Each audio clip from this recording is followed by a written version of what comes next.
Hey, I'm JavaScript Josh. Welcome to my lavish home. Today's topic is finding your first role in tech. Advice for aspiring software engineers. This is the first video in a series of videos where I help you break into tech and I help you figure this whole tech thing out and how to get in there. At least as a software engineer, from a software engineer's perspective. I've been working as a software engineer for about 7 years professionally, and I've been doing coding as a hobby for about 20 years. But yeah, let's get into it.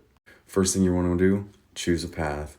Figure out if you're front end, back end, DevOps, data engineer, general programmer, embedded systems, something, data scientist. Choose your path. There's a lot of roadmaps. Check out roadmap.sh in your browser, and you can pick a path, and then it will guide you through. It's just one resource I'm dropping in this whole thing. Next, build the fundamental skills. Build your fundamentals. Learn what you need to learn on that roadmap to get yourself coding. And 3, start doing personal projects. Always be building for your portfolio. Build something you'd be proud of. This video series will continue on if it gets a little popular, but I'm going to break down all the details needed to get into tech. Some additional resources if you're trying to go old school web dev.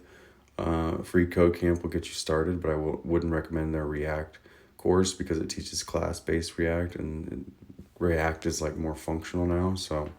But the skills transfer over. I mean, Angular's class-based, so all those skills transfer over from learning. So don't ever be afraid to learn something that's might be outdated. You'll still get the fundamental concepts, which is the most important. But yeah, check out Free Code Camp, check out Code Academy, check out Scrimba, check out roadmap.sh and pick a path and just get started with this whole thing. If you're trying to be a software engineer, you've come to the right place. I help people become software engineers, and I don't charge them $8,000 to do it in a boot camp. I like to give coaching and one-on-one if need be, but I will mostly tell you what I think you should be doing. So I hope you listen to my advice, because I'm a guy you can trust. All right, I'll catch you later.